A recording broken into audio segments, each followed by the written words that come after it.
más fácil. Mi madre y 5 hermanas, y por tanto he aprendido el valor de la mujer. Y me gusta empezar todas las conferencias diciendo una cosa que me parece importante, y es que la mujer nos supera. Y por eso le grito a la mujer que no permita las leyes de cuota, porque ellas nos superan. Y que las leyes de cuota son en que no queremos que la mujer nos supere. Pero no quiero entrar a ese concepto, sino por el contrario, inicialmente a un tema de la etiología. ¿Y por qué la etiología? Porque cuando yo hice mi tesis doctoral, sobre la cual al final seguí trabajando de justicia para adolescentes, me planteaba el tema de cuáles son las causas de la delincuencia. México, aunque soy costarricense, México me ha abierto las puertas a tratar de la pobreza, la ignorancia, el paro laboral, la pornografía, las drogas, el licor, los problemas familiares, la violencia familiar, los problemas sociales, los problemas económicos, los problemas migratorios. Creo que es un tema que sufrimos todos los países actualmente del mundo y Latinoamérica hacia los Estados Unidos, los problemas psicológicos, los problemas de bandas y de delincuencia, la explotación infantil, la trata de personas. Y podría seguir diciendo cuáles serían las causas de la delincuencia. Y sin embargo, el siglo XXI nos plantea una variable interesante, que es pobreza de género, ignorancia de género, violencia laboral de género, violencia general de género, empoderamiento de género, diferencias de género, estereotipos de género, prejuicios de género, preferencias de género, violencia familiar de género, género e infancia, género y discapacidad, género y migración, desigualdad de género, entre otras muchos. Y podríamos, si yo estuviera dando una clase, a pensar en otras, en el estado, en la ciudad, en tu casa, podríamos ir aumentando variables etiológicas que están influyendo en nuestro comportamiento humano y que están influyendo en nuestras decisiones. Y por eso me ha parecido que tenemos como que dar o encontrar u ofrecer una respuesta de género. Y quiero darles una dentro de todas ellas. En concreto, me llamaba mucho la atención ¿por qué perspectiva de género? Y lógicamente, ¿por qué juzgar? ¿Por qué litigar? ¿Por qué investigar en perspectiva de género? Porque en cierto sentido la Suprema Corte de Justicia nos ha obligado a los jueces, a juzgar en perspectiva de género. Pero ¿qué pasa si una investigación policial, primer respondiente, como nos hablaba Guatemala ayer, o qué pasa si una investigación del Ministerio Público no se hace con perspectiva de género? Entonces el juez se va a encontrar con que va a condenar sin perspectiva de género porque la investigación no tuvo perspectiva de género. Y esta realidad me obligaba, por lo menos a mí, a tratar de dar respuestas y respuestas y respuestas. Debo decirles que de todas esas respuestas terminé escribiendo 7 libros que he llevado a la imprenta. Y la primera es el enfoque diferencial como derecho humano. La perspectiva de género nos enfrenta a 3 posiciones. Una posición ideológica, quizás es la que más está haciéndonos daño en una discusión compleja en ese siglo. Una segunda posición que es la posición biológica, es decir, es el sexo o el género masculino y femenino desde el punto de vista biológico y lógicamente una posición jurídica. Yo quisiera centrarme en la posición jurídica siendo nosotros abogados para poder tratar de entender desde esas 3 posiciones qué es lo que tenemos que analizar, comprender a la hora de juzgar en perspectiva de género. Para juzgar, litigar o investigar en perspectiva de género, nuestra posición y estudio debe ser conforme a la Constitución política, conforme a las leyes, esto es jurídica, no puede ser ideológica, no puede ser biológica. Quizá cuando tenemos una oposición respecto a la Corte Interamericana de Derechos Humanos, por ejemplo, en el caso Attila Rifo versus Chile, cuando tenemos una oposición ideológica respecto, por ejemplo, al caso Colombia, Duque versus Colombia, nosotros nos podríamos hacer la pregunta, ¿ha ingresado la Corte Interamericana en el tema ideológico o en el tema biológico o en el tema jurídico? Cuando entramos al concepto, por ejemplo, de libertad de aborto de la Suprema Corte de Justicia mexicana, cuando entramos en la libertad de consumo de drogas, que hoy encontramos la venta de drogas en la Reforma y en la Alameda y el consumo de drogas constante en todo el país de la Suprema Corte de Justicia de la Nación, cuando hablamos de la libertad de inscripción sexual por parte de niños menores de edad, por parte de la Suprema Corte, nosotros nos hacemos esta serie de preguntas. ¿Cómo se debe resolver una causa penal? ¿Cómo debe investigarse por la policía y los servicios periciales? ¿Cómo debe dirigirse y acusarse por el fiscal de Ministerio Público? ¿Cómo debe juzgarse por los jueces? Me parece que nosotros tenemos unas respuestas desde hace muchos años conforme a la Constitución política, conforme a la legislación y al derecho vigente, conforme a la jurisprudencia nacional obligatoria, conforme a los criterios de la jurisprudencia internacional, considerando las distintas vulnerabilidades, sin discriminar las diferencias y las categorías antropológicas y sin perder la objetividad por influencias ideológicas. Me parecía que con esto yo podría dar 7 respuestas sencillas que además nos llevan a respuestas jurídicas, sin entrar al debate ideológico. México, desde el artículo 1 de la Constitución Federal, nos obliga a no discriminar en 14 categorías antropológicas, que inmediatamente exhibo. En el artículo 1, en el último párrafo, escuchamos una súplica mexicana: no discriminar en materia de origen étnico.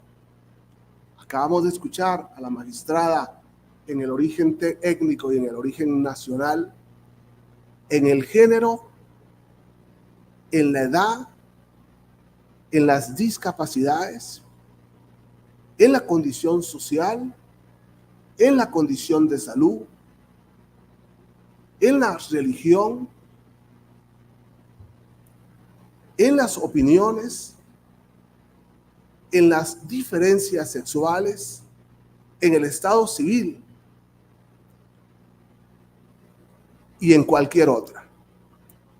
Cuando la Corte Europea entra al concepto de las preferencias sexuales, que ustedes se recuerdan que nace en una convención en Beijing en 1995, o sea, durante el siglo pasado, la Corte Europea dice: ¿cómo podemos entender nosotros el problema de género si no está como derecho humano?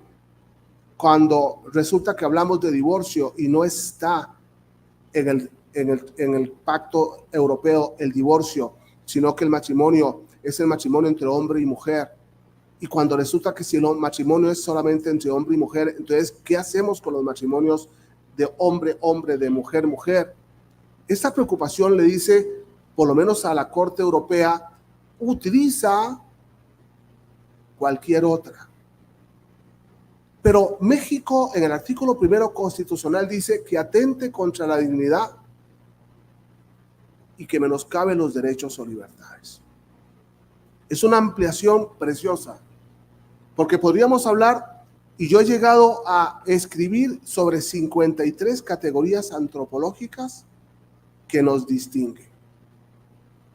Pero entro en un conflicto importante desde el punto de vista jurídico, que podría ser un conflicto importante desde el punto de vista biológico y que podría ser un problema desde el punto de vista jurídico también genérico, que es qué es la igualdad y qué es la diferencia.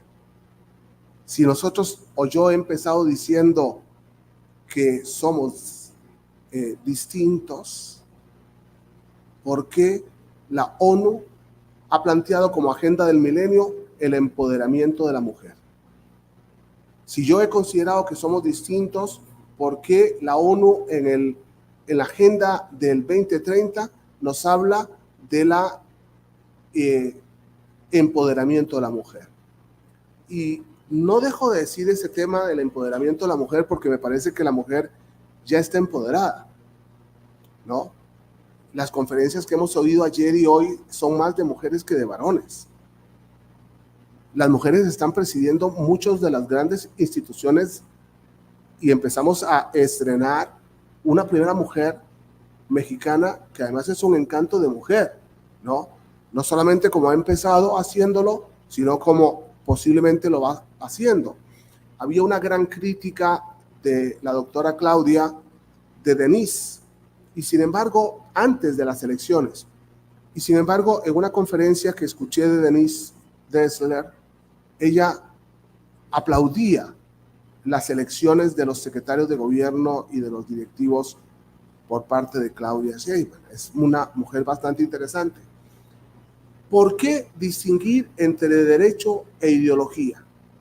En cierto sentido, el derecho busca organizar con justicia la sociedad, descubriendo en las personas desde su realidad antropológica lo que es igual y lo que les hace diferentes y distintos, para protegerlos y permitir con leyes obligatorias o coactivas la convivencia social.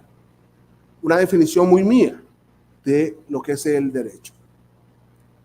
La ideología, ya no con una definición mía, porque no quería entrar en ideología, de la RAE, la ideología es un conjunto de ideas fundamentales que caracterizan el pensamiento de una colectividad o época en un momento cultural, religioso, político, etcétera, que puede ser en el movimiento religioso o político que da sentido, acciona y participa en la agitación de la vida social. Nos gusta o no la definición, al final el siglo XXI nos exige hacer nuestros propios conceptos y discutir nuestros propios conceptos. Pero desde el punto de vista de los derechos humanos, me parecía que era importante entender la perspectiva del género desde un tema global. Y por eso esta conferencia la he intitulado Perspectiva de género desde un enfoque diferencial. Me parece que el enfoque diferencial nos permite comprender que los derechos humanos son el conjunto de libertades que, sustentadas en la dignidad de la persona humana conforme a su naturaleza racional, permiten su desarrollo integral en su individualidad y sociabilidad inherentes a todos los seres humanos. Por eso nosotros tendríamos que plantear haciéndonos una serie de preguntas, y disculpen que use una gráfica, pero que me parece que con ello trabajo, ¿no?, el orden mental de cada uno de ustedes. En esta gráfica tenemos que los derechos humanos tienen un fundamento en la naturaleza humana, en la dignidad de la persona humana, en la legislación o en la jurisprudencia. En definitiva, ¿quién está produciendo los derechos humanos? Y podríamos nosotros encontrar 4 fuentes de los derechos humanos como fundamento. La mayoría de los expertos mexicanos consideran que los derechos humanos tienen fundamento en la naturaleza de la persona humana. Mauricio Beuchat, por ejemplo, desde la UNAM. Pero Carlos de la Torre dice que la dignidad de la persona humana, y posiblemente nosotros decimos no, si el derecho humano no se protege en la legislación, no sería derecho humano, y por tanto hablamos con Miguel Carbonell de derecho positivo humano, o depende de la legislación interpretada por la Suprema Corte de Justicia en la jurisprudencia. Esto nos obliga, por tanto, a ampliar desde el fundamento de los derechos humanos la filosofía que impera detrás de esos derechos humanos. Y en esa filosofía podemos encontrar una naturaleza biológica o una naturaleza cultural. El gran conflicto, el gran tema, la gran discusión es si el género es cultural o es biológico. Pero encontramos desde el punto de vista de la dignidad, la filosofía objetiva o la filosofía subjetiva. Es lo que pienso yo o lo que pensamos todos. La legislación nos enfrenta a la realidad siempre crítica del derecho natural, del derecho positivo y del derecho internacional. Hoy citamos, en concreto la Suprema Corte de Justicia cita más a la Corte Interamericana de Derechos Humanos que a la Constitución Política y a la ley. Y lógicamente entonces tenemos la jurisprudencia nacional y la jurisprudencia internacional que están produciendo también una filosofía sobre los derechos humanos. ¿Qué es lo importante desde el punto de vista de la perspectiva de género? No discriminar. ¿Qué es lo que me está prohibiendo los tratados internacionales todos? No discrimine. ¿Qué es lo que me está pidiendo la Suprema Corte, perdón, la Corte Interamericana? La Constitución Política de los Estados Unidos Mexicanos en el artículo 1, no discrimine. ¿Qué es lo que me está pidiendo la magistrada de Morelos? No discriminar. Me parece que el tema central no es un problema de género, porque si ustedes se dieron cuenta, el género nos estaba enfrentando a la tercera categoría antropológica. Pero en el no discriminar, vamos a encontrar una discusión del siglo XXI muy fuerte. Las categorías son antropológicas, las categorías son, como dice la Corte Interamericana de Derechos Humanos, protegidas, las categorías son, como dicen los norteamericanos, peligrosas, las categorías son sospechosas, como dice la Suprema Corte de Justicia de la Nación Mexicana, o las categorías son por situación en situación o por situación de situación. El problema de las guerras que producen, ¿no?, vulnerabilidades. El problema de las personas migrantes que van produciendo vulnerabilidades. Los niños que se quedaron sin padres tratando de llegar a los Estados Unidos y por tanto tenemos niños huérfanos de situación o en situación. Es un catálogo precioso de categorías y por eso cuando entramos al conflicto de definirnos ideológicamente, jurídicamente o biológicamente, nos damos cuenta que el conflicto no es sencillo de resolver. ¿Por qué? Porque estamos tratando de analizar una serie de variables filosóficas, jurídicas y científicas que nos obligan a estudiar más y tomar partido. Yo, en lo particular, consideraba que estas categorías tienen que considerar necesariamente las 14 categorías mexicanas del artículo 1 constitucional. Y para eso planteé lo siguiente. ¿Qué me enfrenta el género? Si yo tengo que hacer una estructura y debo escribir sobre la perspectiva de género, el género, cuando me siento a estudiar, me plantea 6 problemas. El primer problema que me plantea el género es que la perspectiva es subjetiva. De hecho, el concepto es de arquitectura, no es jurídico, la perspectiva de género. Yo tendría que enojarme con Beijing cuando dices, ¿por qué hablas de perspectiva de género? Si la perspectiva de género tiene además 2 conflictos importantes. El primero es lo que ve el otro. Yo como juez no puedo pensar antes cómo pienso yo, sino cómo piensa el que mataba a ella o a ella que mataba a él. La perspectiva es tan subjetiva que parte de la visión del otro. Y luego la perspectiva es tan subjetiva que parte de la visión del yo. ¿Quién es la juez? ¿Quién es el juez que va a resolver este caso concreto? Luego, el género me planteaba un problema jurídico importante. El problema de cuando yo discrimino y cuando yo no discrimino, ¿no? Yo tuve una novia negra cuando era adolescente, que me encantan las negras, y entonces yo me planteaba muchas veces, si yo escojo una novia negra, me caso con una mujer negra y mis hijos son negros o blancos o mulatos, todo eso lo estoy pensando desde el punto de vista de la perspectiva de género. ¿Tienen mis hijos derecho de ser negros cuando salieron de un padre moreno con una mujer negra? Y empezamos nosotros a trabajar esto hasta que un día mi hermana, una de mis 5 hermanas, me dijo: Daniel, conocí a tu novia y yo creo que es blanca, pero con color, nada más, porque es muy linda. Y le dije: mi hermana, estás discriminando, porque es muy linda, pero negra, o negra, pero muy de blanca. Y entonces empezamos en ese conflicto interesante del qué, de cuando yo escojo una universidad, discrimino por otras. Cuando yo escojo por una mujer, discrimino por otras. Es un tema que estoy constantemente discriminando. Me quedo en esa conferencia o me voy. El tema ideológico me enfrenta a un problema biológico o a un problema cultural. Y por tanto corresponde no a los jueces, no corresponde a la policía determinar si la persona era homosexual o no era homosexual, y por tanto si es homosexual le investigo, y si no es homosexual no le investigo, si era mujer le investigo, y si no era mujer no le investigo. No entra en esto. Cuando en Tijuana, por ejemplo, el Tribunal de Alzada revocó la sentencia condenatoria de una mujer policía que mata a su esposo policía y le mete 6 tiros en la cabeza, y que el tribunal argumenta que 1 tal vez es perspectiva de género, pero 6 no parece perspectiva de género, ¿no? Porque además el primero ya lo había matado. Entonces entramos en un conflicto hasta donde yo, tribunal, tendría que haber casado, ¿no?, la sentencia condenatoria que terminó en una absolutoria de la mujer respecto al homicidio agravado por el cual había sido condenado.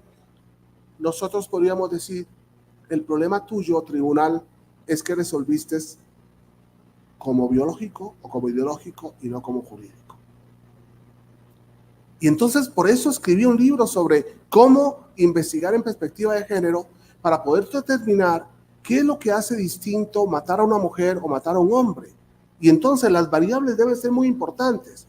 Cuando en la CONATRIP se estudió el tema de que a todo caso por mujer es feminicidio, cometieron un error jurídico por un problema ideológico. No, matar a una mujer no es feminicidio, sino en razón de los elementos subjetivos especiales del tipo penal del feminicidio. Eso es muy importante, porque de lo contrario vamos a cometer una injusticia si nosotros, al aplicar la ley, estamos siguiendo una ideología, una filosofía distinta. Lógicamente, lo ideológico me lleva a lo biológico o lo cultural. Y lo lógico es que lo biológico y lo cultural, abogados, no tiene una respuesta jurídica. Tiene una respuesta sociológica, tiene una respuesta antropológica, tiene una respuesta científica, tiene una respuesta biológica, tiene una respuesta, pero no una respuesta jurídica. Por eso decía un autor que ahorita no domino en la cabeza, que las grandes creaciones del ser humano ha sido la ley, porque nos llevó a plantear por escrito qué es lo que debía de definir el concepto de los jueces a la hora de resolver. Y lógicamente que la sexualidad nos lleva a 2 conceptos que podríamos hoy cuestionar si son biológicos o si son culturales, ¿no? Si aquí estuviéramos personas que seguimos la ideología de género, diríamos: no, la sexualidad es cultural. Y si hablamos de científico, no, la sexualidad es biológica, masculina y femenina.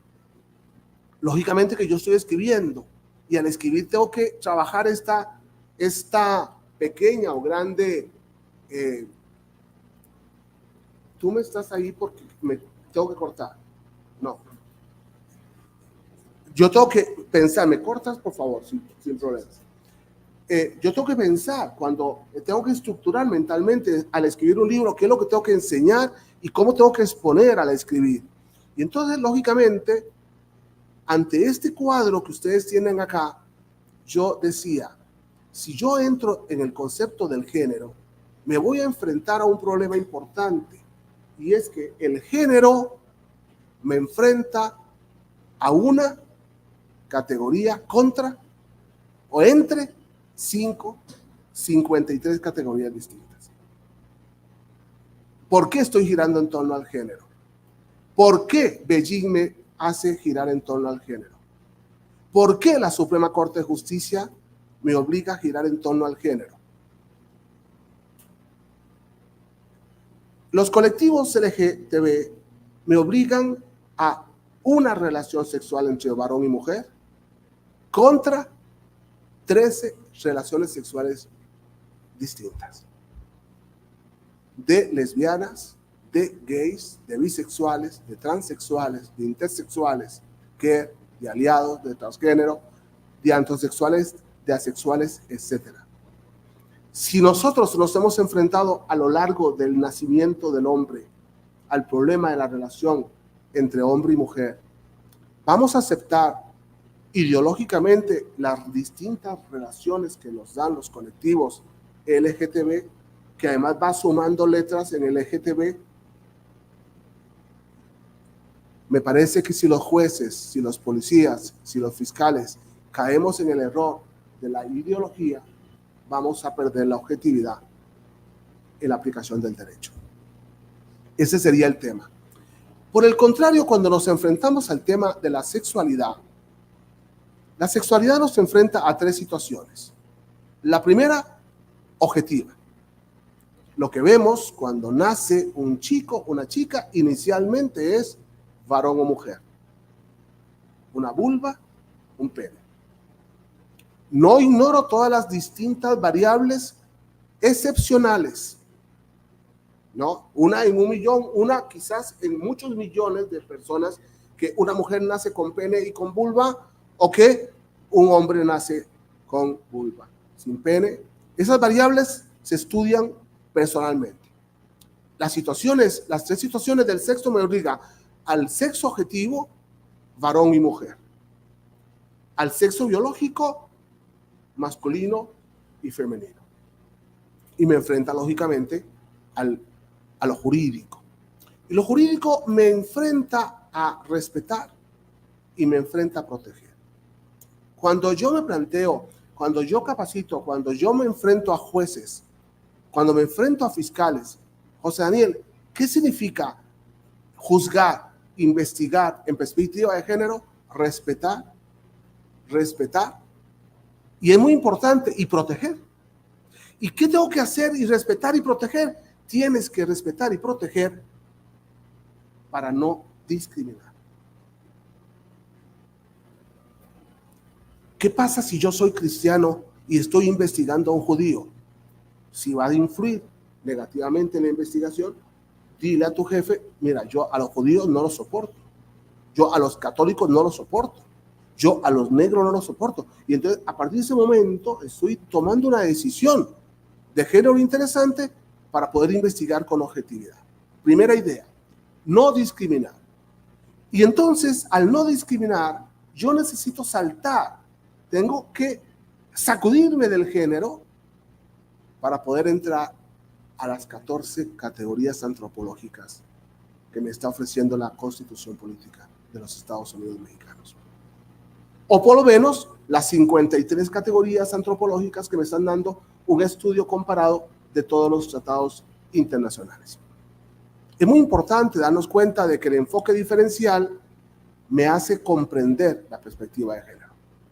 Estaba con Paco, decía yo ayer que no se puede desayunar, pero ayer fue en la cena, o en algún momento cuando Paco me obliga a pensar en un tema que escribí, en un libro que escribí sobre teoría del delito. He escrito 86 libros en México sobre el derecho procesal penal, porque soy un inquieto, porque no puedo pensar que hay una laguna del conocimiento en la que alguien no haya escrito.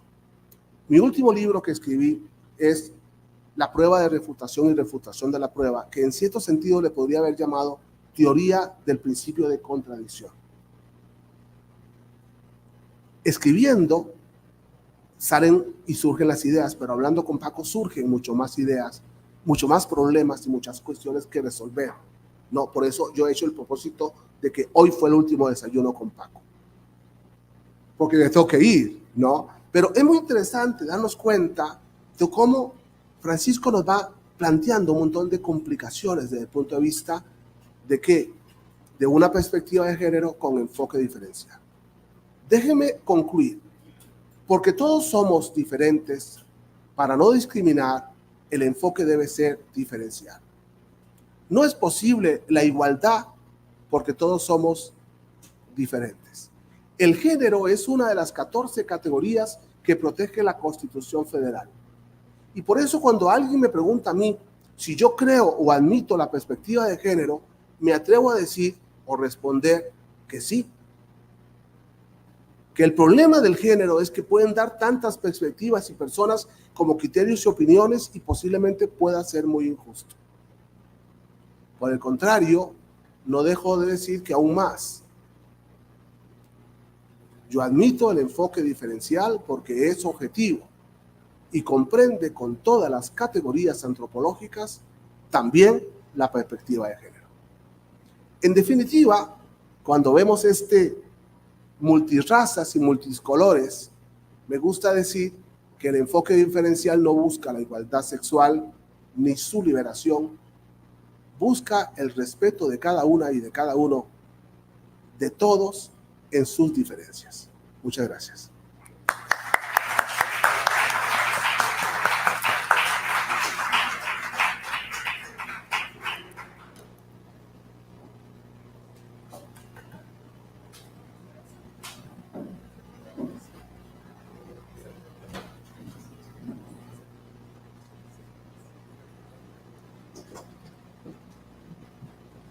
La Federación Iberoamericana de Abogados otorga el presente reconocimiento internacional por su disertación como ponente internacional, la conferencia magistral Perspectiva de Género desde el enfoque diferencial, al doctor José Daniel Hidalgo Murillo. Lo recibe de la vicepresidenta de Métodos Alternos de Solución de Conflictos en México, la doctora Olga González.